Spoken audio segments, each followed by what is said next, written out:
Episode 13 of Lie to Me started where episode 12 ended, in which Ji-kun chose to go see Ha-jung versus going to see his aunt and Yoonju's parents. Hello everyone, welcome back to another review on the Review Garden.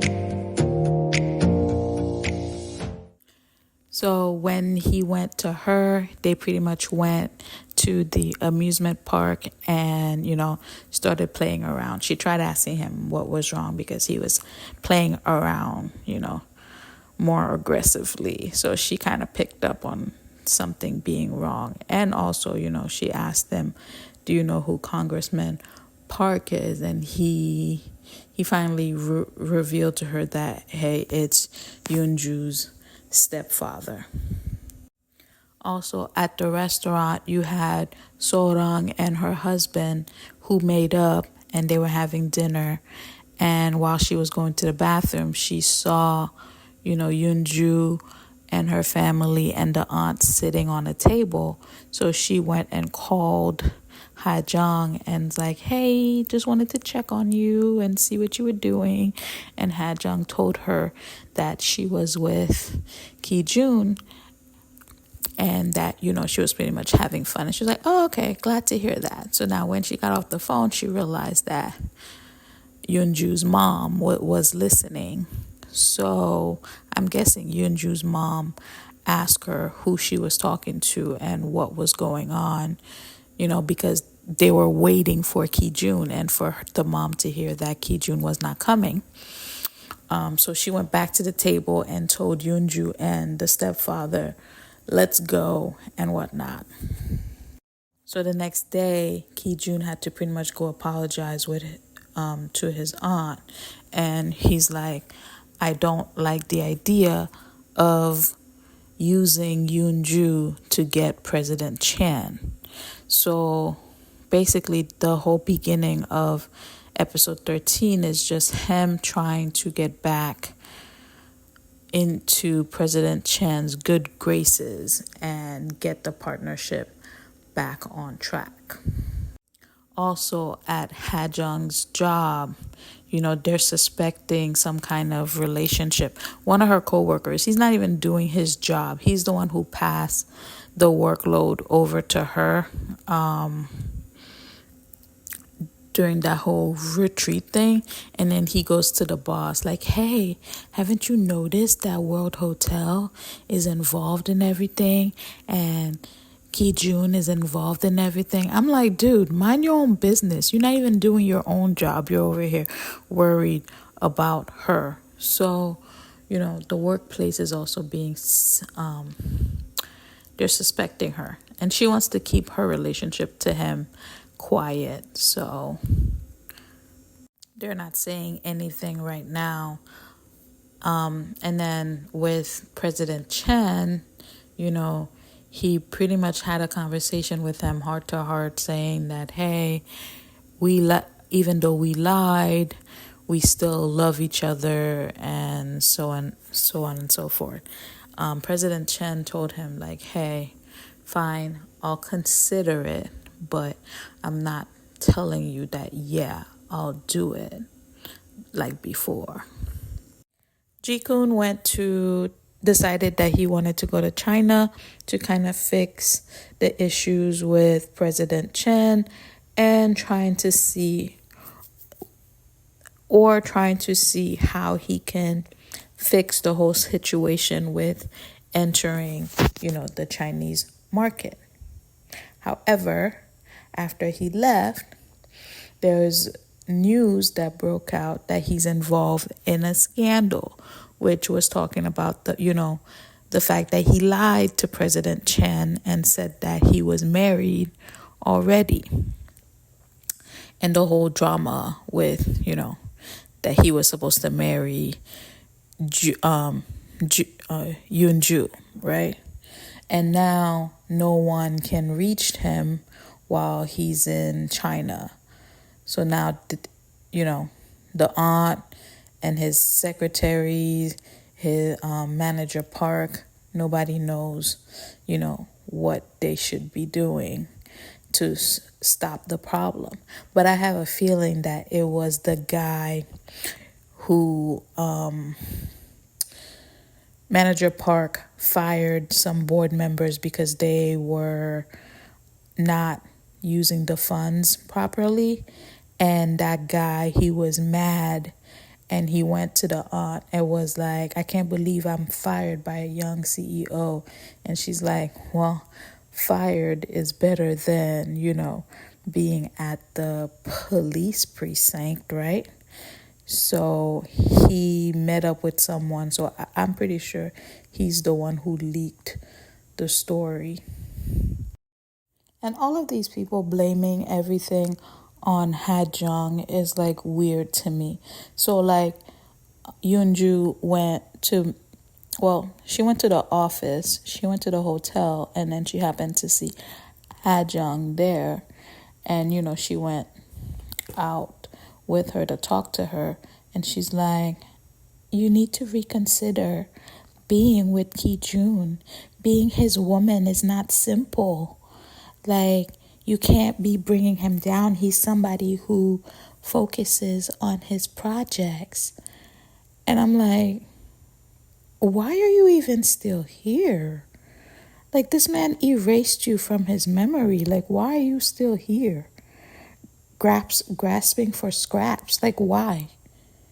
And then his aunt calls her and is like, can you give us Ki-jun back? He needs to focus on his projects. He needs to focus on the hotel. He needs to focus on his responsibilities.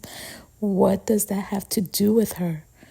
For the first time, this man is living his life, and he's still taking responsibility for what he's caused. So you can't just be like, because he's not here, to go to her and be like, don't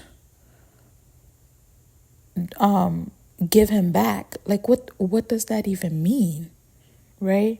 And then for her, when she's feeling that way and he's not here, she's most likely going to either run away, tell him that, she wants to break up, versus facing everything with him the way she's supposed to. So the end of episode 13, beginning of episode 14, she quit her job at the ministry, and then she went in front of the reporters and pretty much said that Ki-jun did not lie. It was me who made up the lie, who said that I was married to him, and so on. And I'm like, technically you didn't. You didn't say you were married to him. You said you were married. It was your friends who went and said you were married to him. Okay? The fact that the aunt told her to take the blame says so much about her. And the fact that she went in front of those reporters and took the whole blame, I'm like, how does that make sense? How did you force him to go along with the lie? Even the people, for you to be like, oh, I took full blame. I even lied to President Chen about it. And I'm like, unless you had a weapon stuck to his head, there's no way he could have gone along with it. And that's why one of the reporters asked. So, for anyone to actually believe this. And for Ki-jun too, like, you left her alone. You didn't answer any of the calls people were calling you about. And then now you're acting all worried. You left her by herself. You know how your aunt can be. You know how people can be. I guess he thought, like, because the identity of the person wasn't revealed, that she would be okay. But it doesn't work that way. And, Ha-jung had to, like, go through too many people asking her what really happened, especially at her job. Her boss and the minister were asking her what really happened. The minister was like, if you don't tell me, this is the last chance. If you don't tell me what's going on, like, I'm going to have to send you up for disciplinary action. Is that what you want? And she's like, it pretty much is what it is. So, like, in an effort to help her and in an effort to help himself, Ki-joon took her to the, I don't think it was the park, but I think it was like the mall. And he waited until there were a lot of people, and he started, saying, I love you. I love Haejong, Gung Haejong. So, the women were like cheering that he's confessing his love to her. And who's watching on the video? Yoonju is watching and crying. And I'm like, yeah, bet he never did that for you. And he was like, the woman I love is Haejong, and he was like screaming it. And, she's over here sitting crying. And I'm like, you also wouldn't go and take the blame for her. You were so quick to go tell Haejong to go do what's right.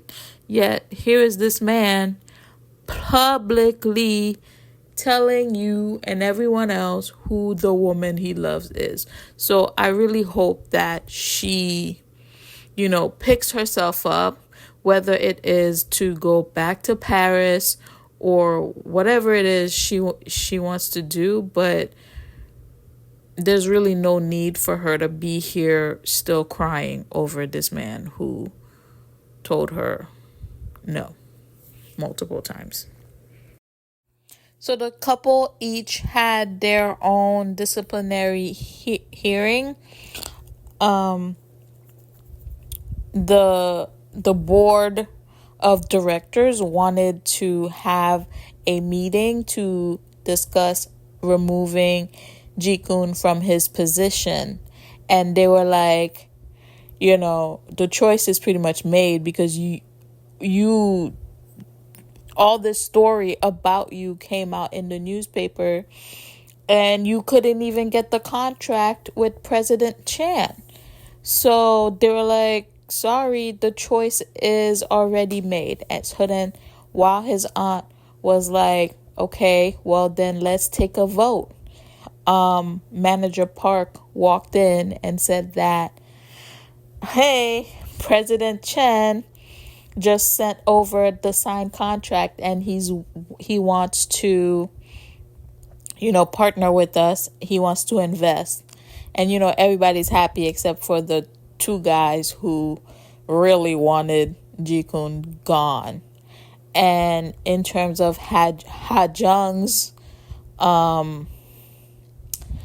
disciplinary hearing, hers, they're not really asking her, fair questions. They're like, oh, did you choose your lover's hotel over others? And she's like, well, it was, first of all, if his hotel is better, why can't she choose his?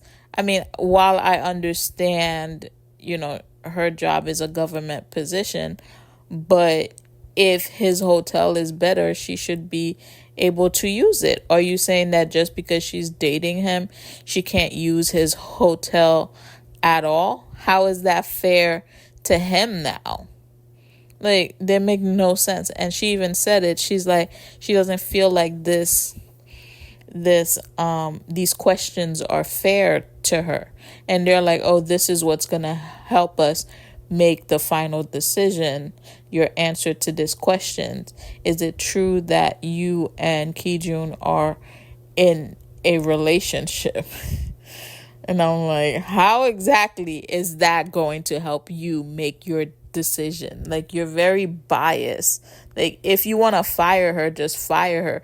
I don't see the point of this disciplinary action thing. Towards the end of episode 14, they called her and told her that she's being dismissed. And, you know, she's a little sad. And I'm like, in a way, she wanted to be dismissed, right? Because she would have defended herself even more. Because when the minister asked her, like, hey, this is your last chance, you know, before I send it up there. Because if she had to, you know, answered the question for the minister, then they wouldn't have even sent her to the disciplinary action board, you know? And obviously it's unfair because you can't really prove that she chose his hotels because of the two of them being together. So just like, you know, Kijun said, with her lie, she helped him. But for her, she got fired. But hey, with Kijun, you know, the President Chen signed the paperwork. They even like took pictures, made it official. And then he wanted to have a party to celebrate. So he invited, you know, Kijun and Hajung, right? So when they get to the party, you know, the wife, President Chen's wife, was like, yeah, we really just wanted to have this party to, you know, celebrate with Kijun and his wife. And I'm like, what part of that didn't you hear? Didn't you understand? Because you responded back, the aunt responded back saying, oh, I thought you were doing this for us, right? So that means you heard her say that. So when Hajung and Kijun walked into the party, you know, she's mad and she's looking at her like all stink. And she goes and she tells Kijun like that Ajung is shameless because Ajung came to the party knowing that Yunju was going to be at the party too. First of all, why would Yunju be at the party? Just because her parents are at the party doesn't mean she needs to be at the party. And the party is a celebration for the deal that Kijun made with President Chen. Kijun told you that he didn't want Congressman Park to play a role in it. So for the aunt to be like, oh, she's shameless. Like, no, you're shameless because she's the whole reason why you're even in this partnership. So be quiet. Episode 14 ends with pretty much Ajung running away after finding the news of her dismissal. And before that, she kind of tripped on something, and then the glass figure from the party, you know, fell down. So you have 2 episodes left. You don't know if she's gonna break up with him or not, or, you know, what she's going to do. But right now she's in a vulnerable space. So who knows what she's going to decide to do. And this wraps up our journey on The Review Garden. Thank you for joining me today as we explored this drama. If you enjoyed this reaction and review, please remember to subscribe for more insightful videos. Don't forget to like this video and share your thoughts in the comments below. Your feedback helps our channel grow. As always, I'm truly grateful for your support and for joining me on this journey on The Review Garden. Until next time, and happy listening. Bye.